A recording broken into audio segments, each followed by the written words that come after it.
hiya, babe. Say, how about... Ouch! Does that answer your question, buddy?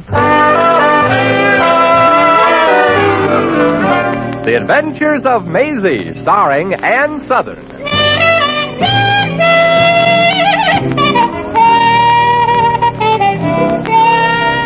You all remember Metro-Goldwyn-Mayer's famous Maisie pictures. Now, in just a moment, you'll hear Maisie in radio, starring the same glamorous star you all went to see and loved on the screen, Ann Sothern. But first, your announcer.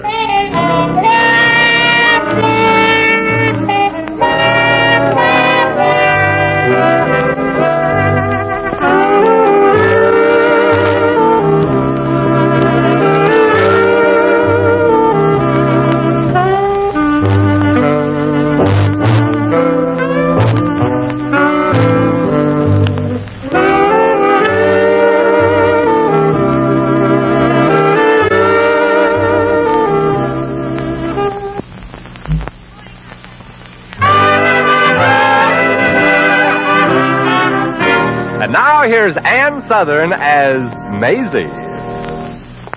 Yep, I'm Maisie, like the man said. Maisie Ravier, a hard-working girl whose hardest work is finding work. But luckily, I landed a job last week. Sales girl in one of the town's swankiest department stores. I've only been working at the store for 7 days. And so far, I've had a perfect record. I've been late coming to work every day. Oh, well, I'm sure I'll be able to get there on time as soon as I get enough money to take my alarm clock out of hock. Oh, gosh, it's 9:10 now, and I better hurry. That floor walker, Mr. Drinkwater, has an eye like an eagle. Out of my way, everybody, out of my way. Oh, I'm terribly sorry. Well, heavens to Betsy. Don't just stand there and gape, you silly you. Oh, help me up. Oh, I'm sorry, Mr. Drinkwater. There. Oh, what's the matter, Mr. Drinkwater? Did you break a leg or an arm? Oh, more horrible than that. My carnation. It's in shreds. Oh, and without one in your buttonhole, you're practically a civilian, aren't you? Miss Ravier. Well, I'll tell you what, Mr. Drinkwater. Buy yourself another carnation and take it out of my salary. Your salary? Oh, there ain't that much left in it? Hardly, Miss Ravier. In the short period of time you've been with our organization, you have been a regular butterfinger. Oh. Every department to which you've been transferred, you've managed to break something. Well, it won't happen again, Mr. Drinkwater. It had better not, Miss Ravier. We can't afford to fire you because you're so much in our debt. And we can't take the chance of putting you in another department where you can cause further breakage. Say, I really got the company over a barrel, ain't I? And I hate to burst your beautiful bubble, Your Majesty. Yeah. But unfortunately, we have conjured up a way to avail ourselves of your services. Will you please step into my office? If I have to. All right. What's the catch? The catch. When you're bitten by a dog, you don't feed him liver, Mr. Drinkwater. I understand, Miss Ravier. But you may banish your fears. You see, the reason I have chosen you for this special job is because, well, the requirements are rather unusual. How unusual? Well, you see, you have exactly the right figure. The perfect, everything. Oh, I'm absolutely certain you'll do. Do what, Mr. Drinkwater? Well, I mean, your figure and your coloring. They're practically an exact duplicate of Miss Trent's. Is that good? Peter Drake Honeycutt III seems to think so.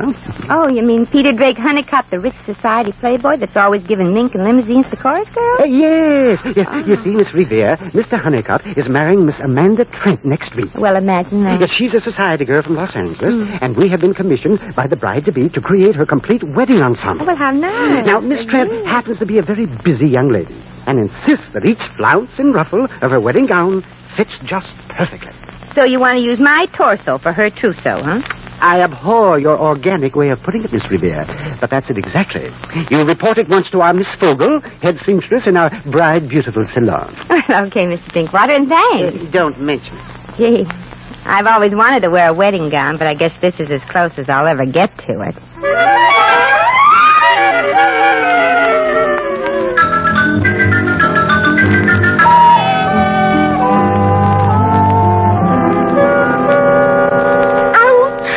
I'm terribly sorry, Maisie. Did I stick you again? Yes, Miss Fogel. Shall we try our darndest from now on to get this fitting finished with just every other pin in my epidermis? Oh, I can't help it, Maisie. I'm so nervous. Oh. Miss Trent's wedding is just a week off, and this wedding gown has to be just perfect. She has a terrible temper. And if every stitch isn't just right, she'll raise the roof, and I'll be fired, and I've got an old mother to support. Jobs aren't easy to get. Ah, forget it, kid. I know how much this means to you. And the pins don't really bother me. Some of them aren't stuck in very deep, you know. Oh, there you are, Maisie. Finished. Now turn around slowly. All right. Oh, Maisie. You know, you'd make a beautiful bride. Really? You know, I'm thinking of getting married. You are, Maisie? When? Constantly. Oh, there. That's better. Now walk like you're coming down the church aisle. Sure. You know, when I was on the stage, I had rich millionaires like Peter, Drake, Honeycutt drooly about me, too. But I kept saying to myself, Maisie, you don't want to marry for money. You want to marry for love. Uh-huh. And if you say that to yourself long enough, after a while you get to believe it. Yeah. I guess you do. Now turn around and come towards me, Maisie, please. Sure. Then I'd say to myself, maybe rich people are as nice as poor people. After all, what are rich people? Just poor people with money. Yeah, I've met some nice rich people. They're not all like that, Miss Trent. Maisie, don't you think that neckline is a little too daring? Oh, not for me, honey. But after all, I'm not Amanda Trent. Well, you could have fooled me, Maisie. When you came in for the fittings this morning, I almost called you Miss Trent.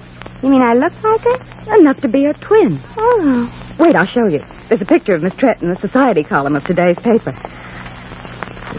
Oh, here she is, Maisie. Gosh, she sure looks like you. Yeah, let me see. Well, she certainly should look like me. That is Daisy Ravier. You mean your sister? I mean, in vaudeville, I had a song, dance, and witty patter act called the Ravier Sisters. The original Daisy got married, so I teamed up with this Tilly Floor. Tilly Floor? Yeah, that was this Daisy's name before she became Daisy Ravier, before she became Amanda Trent, and before she became a society girl from Los Angeles. Now she's going to be Mrs. Peter Drake Honeycutt. Gee, she's sure been called a lot of names. Yeah, and if I know Daisy, she deserves every name she's been called. You don't like her, then? Like I like snakes, honey. That two-time and tin-eared soprano ran out in the act in Toledo and took my entire wardrobe with her. And gosh, that sure was a pretty dress. Are we decent, girls? Some of us are, some of us ain't. Oh, I just cannot wait to feast my eyes. Oh, it's poetry, Miss Fogel. It's sheer poetry. Oh, thank you, Mr. Drinkwater. Oh, well, Miss Fogel did it all by herself, Mr. Drinkwater. Don't you think she deserves a raise? A raise? He don't think. Miss Trent is waiting in the lounge to see her wedding gown, Miss Ravier. And I'm just certain her eyes will burst out of her head when she sees you. You ain't just beating your chops, mister. What was that, Mrs. Hare? She said she couldn't beat this gown if she went to other shops. No, I didn't. I was just going to tell her. By the way, Mr. Drinkwater, have you noticed the striking resemblance between Miss Ravier and Miss Trent? Why, yes. The resemblance to Miss Trent is remarkable. Oh, it's nothing. Yes, it's remarkable indeed, Miss Ravier.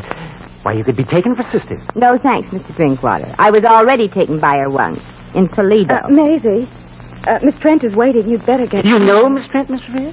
Like a book, Mr. Drinkwater, like a book.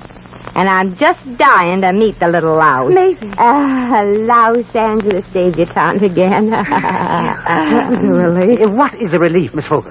That Maisie and Miss Trent know each other. She might not be so difficult with a friend. Oh, yes. Now, Miss Ravier, perhaps you'd better model a gown for Miss Trent alone in the customer's booth. Oh, she has a fiery temper, you know. Simply detests fittings. Simply detests them. Yeah, she always was the detestable type. Oh, yes. Now, you go right ahead and get on the good side of her. Well, it won't be easy. What makes you say that? I don't think she has a good side.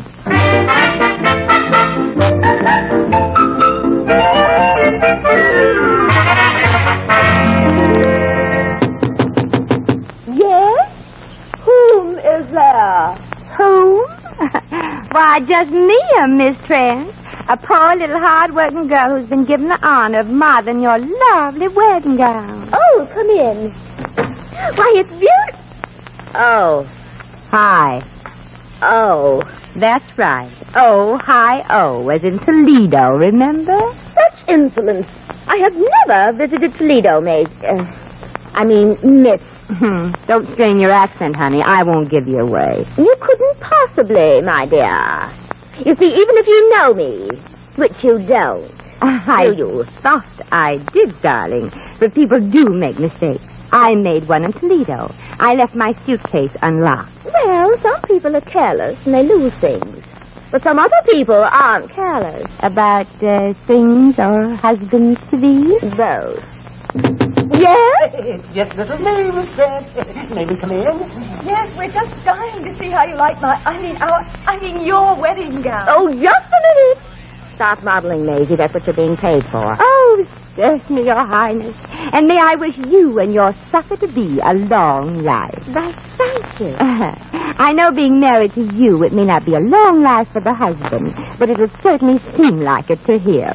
Why, you little... Now, just a minute, you silly. Mr. Drinkwater, I demand that you discharge this peasant immediately. Yes, but Miss Trent, You can't do that to her, Miss Fool. Just for opening your big trap, you little dried-up old mouse, you're through, too. Mr. Drinkwater. Yes, Miss Trent, anything you say. Now, wait a minute, Tilly. You can't do that to Miss Fogle. Another word and I shall cancel my entire trousseau. As a matter of fact, I'm going elsewhere to have it made. Miss Trent, now wait, but don't. I mean, oh, Mother told me there'd be days like that. Oh, Miss Trent, wait. We have other seamstresses. Well, Maisie, Yeah, I know. looks like we're both out of a job. Oh, I'm used to it, honey. With you've got a mother to support. Now, look, I made you lose this job, and I'm going to get it back for you. You are? How? How? How? Well, there's only one way to do it. One way? What's that? I don't know. I haven't thought of it yet.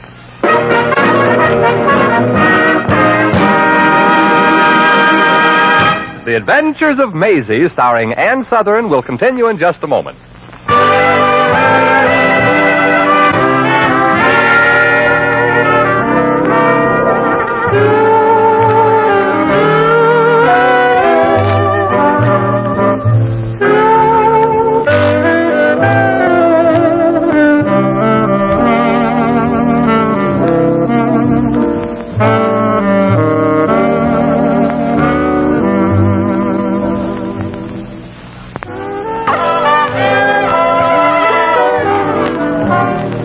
Back to Maisie. Gee, it's sure nice of you, Tommy, driving me home in your truck. I don't know how to thank you. Oh, there are ways. Oh, How far do you go, Maisie? just as far as thank you. And you might as well use both hands on the wheel. Okay, gorgeous. No harm trying, I always say. What do you always say? I always say keep your eyes on the road. The Bonton Department Store wouldn't like you to smash one of the snazziest delivery trucks just to save car fare for an ex-employee. Well, let 'em not like it. They only own truck driver Tommy Wilson from 9 to 12 and from 1 to 5:30. For, between and after, Thomas J. Wilson belongs to the theater. Only the American theater hasn't found it out yet. Oh, don't you worry, Tommy. You just keep on with that little amateur group of yours. Get yourself lots of experience. Well, nobody can say I'm not getting experience with my little theater group. I've played everything from a banker to a Texas oil millionaire. So is Daisy. Oh, forget about what that drip did to you, Maisie. You'll get another job. Yeah, but what about poor Miss Fogle with an old mother to support? Oh, that Daisy. I'm so mad I'd like to pull that blonde hair out of her head by its black roots. Oh, but now, Tommy, that little dog and that man, too. Oh, that crazy jerk. Is he... Are they... Did you... No, Maisie, you can open your eyes now. He saved the dog? Yeah, what a flying tackle, right from the curb. What's the matter, hero? Don't you like living? Not particularly, darling. Darling. Now, don't get wolfy, bub. Just because you saved little Fido from becoming part of my radiator. Yeah, you're sure fresh for a man that almost got killed. Almost doesn't quite do it, darling. Would you like your friend to back up and try again, Amanda? Amanda? Look, Bub, I'm not... Yes, my dear, but you soon will. Now, wait a minute, whoever you are. This girl is a friend of mine. Oh, I have no objection to that. Well, that's darn sweet of you. You may have all the friends you want, darling, but I insist that you postpone your amorous meanderings until you're Mrs. Peter Drake Honeycutt. The third? No, the ex. Ah. You're the fella she's gonna marry? Yes, but have no fears, my friend. All I ask is that you exercise a little restraint. Only until after the divorce, of course. I will not have my family subjected to any more humiliation than is absolutely necessary. Look, Petey, you and me ain't getting married. You mean you're not going to hold me to... I don't know about Amanda, but I'm not cheap. My name happens to be Maisie. Ain't it, Tommy? That's right, Mr. Honeycutt. Maisie Ravier. Yeah. But the resemblance. You've got her hair, her eyes, her face. Oh, that's all right, mister. She's got a couple of things of mine, too. Oh, then you know Amanda. Yeah, I know her. Why don't you want to marry her? I thought you said you know Amanda. That answers the question. Gosh, Mr. Honeycutt, I wish I could help you. Hey, Maisie, I thought you don't like millionaires. Yeah, but he's different. Ordinary millionaires wouldn't risk their lives to save a little homeless mongrel. You really deserve a break, Pete. Thanks, Maisie. And Amanda is just the one who's going to break me. I wish there was something I could do, Pete. Well, Tommy, you could drive me downtown if it isn't out of your way. Sure, hop in. Thanks. I've got to meet my bride-to-be and take her to lunch. Gee, I know a swell place. It's Swanky. The Savoy. Yeah, the cocktails are good there, too. Yeah. Amanda goes for that. They wouldn't put arsenic in by any chance, would they? Sure, but they charge extra. The Savoy isn't out of our way, Tommy. No. I got to drop by the Playhouse to try on my wardrobe. In tonight's drama, Tommy Wilson becomes the Maharaja of Japurta. Tommy's an actor, you know. An actor? Mm-hmm. But this truck... Oh, I just drive this for fun. For fun? Yeah, I get a big kick out of eating. Oh, I see. And you, Maisie, what do you do? Oh, me? I'm retired. I have a private income. Private income? Yep. Every week, my solicitors hand me an unemployment check. Oh, no job. No, your fiancé just unjobbed me. Well, perhaps I could help. Of course, I don't know how you feel about accepting help from a stranger. We wouldn't think of it, friend. Well, I do have some rather close acquaintances in the business world.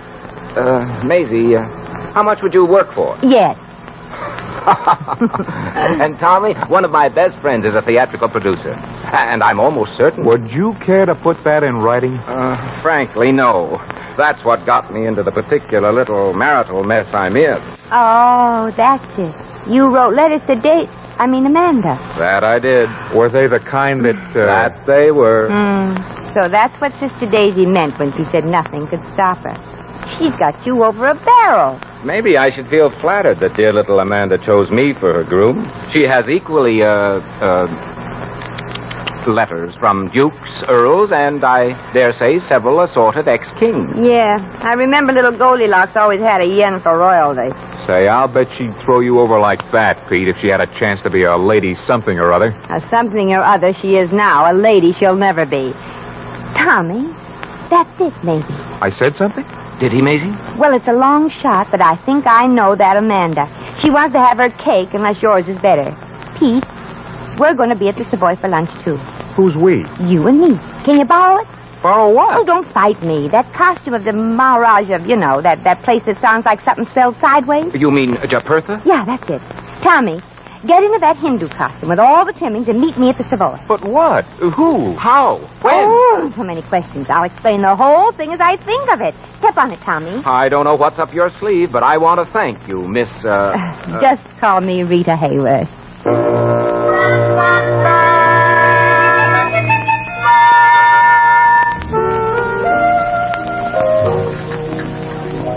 Is Madame ready to order her lunch now? Oh, quite. I'll have some of this Chili Jubilee, crepe Suzette, bisque tortone, and a little Neapolitan. Madame wants 4 desserts. Well, why not? The Maharaja can afford it. Can't you, Maha? Aha. Ah. Very well. And what will His Highness have? Jonto luku jabadisu elewandu ijaba anto. Yes, Your Highness. Well, he's gone, Maisie. Have they noticed us yet? No. Amanda and Pete are too busy sneering at each other to look around. Hey, this is serious business, Maisie. What are you giggling at? Back a little, Tommy. That feather in your turban is tickling my nose. Tommy, quick. Quick what? Amanda's looking over here. She's just leaving. Make with some dialogue. She's supposed to think we're all wrapped up in each other. Yeah, but what'll I say? Oh, it makes no difference as long as it looks like you're being very attentive. Come on, say something, anything. Okay. Maisie. Yes, Ma. A, B, C, D, E, F, G. Oh, Your Highness, you're so romantic. H-I-J-K-L-M-N-O. Keep going, Tommy. She's looking at it. Good. My darling. R-S-T-U-V. My Raja, U-V-W-S. Impossible, Peter. What doesn't seem possible, my little vulture? That Indian prince or something. seem so vitally wrapped up in the conversation of that girl over there. Perhaps it's love, my dear. Love. You've heard of the word, Amanda. Some people use that as an excuse to get married. Vulgar, isn't it? Be as vitriolic as you like, Mr. Moneybags. Remember, I still have the letters. Right here, next to my heart. What heart? Oh, I don't know.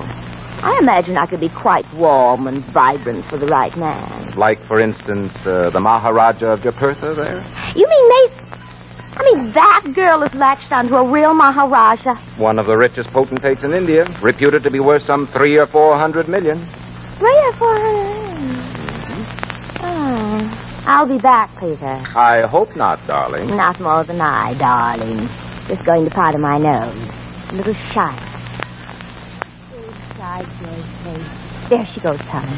Heading for the powder room. I'm going to powder my nose, too. Yeah, but I don't see how you... Wish me luck, Tommy. You need luck to powder your nose? Oh, never mind. Don't go away now, Maha. But, Maisie, my delivery truck. I've got a job to do. So have I. And this is one kind of work I really love.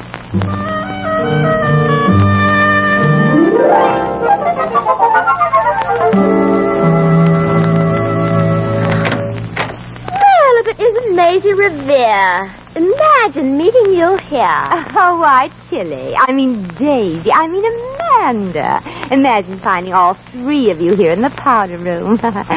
Oh, darn, I forgot my compact. Well, here, darling. Use mine. Well, thanks. I'm so sorry about making you lose your job, Maisie, darling. But you seem to be doing all right without it. Oh, you've seen Ugg. Ugh. Yeah, that's Indian for Maharaja. Nice little compact, this, honey. Oh, my fiancé gave it to me. You may have it if you like. Oh, well, no, thanks. My fiancé, the Maharaja, doesn't like me to accept diamonds and stuff like that from anybody but him. He gives you these things often? Oh, we'd better or else. Or else? You mean you've got him trained? No, just worried. You're smarter than I thought, Maisie, honey. Well, I had a good teacher, honey. It was from you I learned that the pen is mightier than the sword. Remember? Letters, May? Yep, days. Perfumed ones, too. Here, smell. Oh, sure smells expensive. I envy you, honey. What for? You've got expensive letters, too, written in English. And that's Peter Honeycutt. Yum. That Maharaja of yours ain't no William Bendix. Yeah. But he insists we live in India, in one of his palaces. One of them? You drive a Cadillac and poor me, an elephant. Oh, gosh, that sure is romantic. I love elephants. You get a better trade-in on a Cadillac. Well, you ain't got no kick coming, Maisie. I'd change places with you like that. We could. Oh, we couldn't do that. Could we? Well, no, we couldn't. I guess. No, we couldn't, I guess. Well, I'm just stuck with that 300 million in romantic, mysterious India. May. Yeah. You know, we've got a lot in common. Mm-hmm. We both look enough alike to be taken for twins. Yeah. And if I dressed like you and you dressed like me, nobody would know the difference. Especially our fiancés. And even if they smelled a rat. Like us. They'd have to go through with the marriage. Or be disgraced. Because your letter's from the Maharaja. And yours from the Playboy. Wouldn't look nice in print. And you'd wind up with Elephant Boy. And you'd just Cadillac Boy. Yeah. Nasty little connivers, ain't we? But all fair in love and war. Here's your letters, Mrs. Peter Drake Honeycutt, the third. And here's yours, Mrs. Maha. I'll never forget you for this. I'll bet you won't, honey. I'll bet you won't.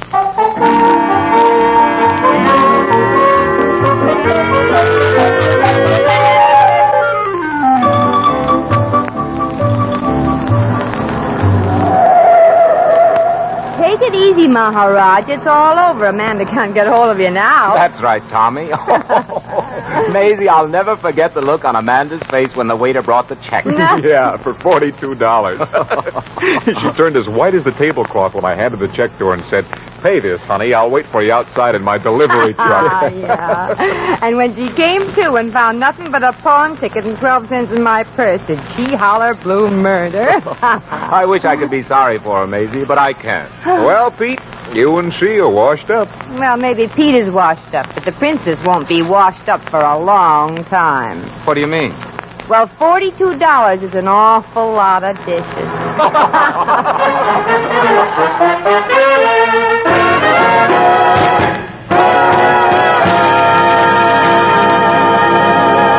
In just a moment, we shall return to the Adventures of Maisie. Meanwhile, a word from your announcer.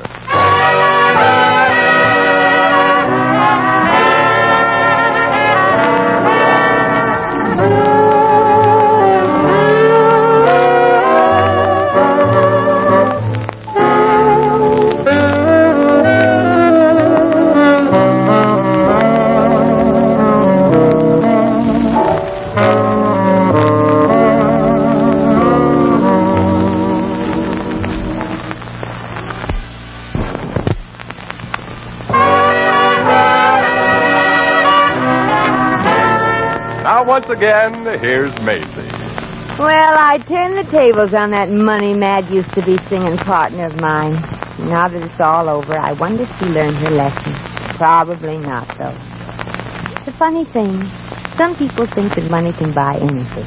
It's the way I look at it. A boy and a girl don't need a lot of this stuff. You can buy all the happiness you want for $2, the price of a wedding life. Well, now that the whole thing with Daisy and that swank restaurant is over, I sort of feel a little sick inside. One of those 4 desserts must have been a little too rich. I guess I'll just walk home. The air might make me feel better.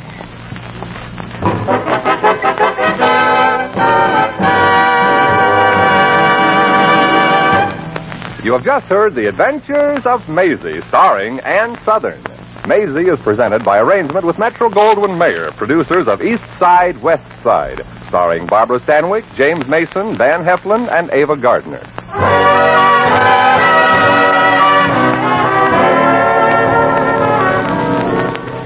The Maisie program was written by Arthur Phillips. Original music was composed and conducted by Harry Zimmerman. Supporting Miss Sothern were Donald Woods, Lorene Tuttle, Howard McNear, Byron Kane, and Maya Gregory.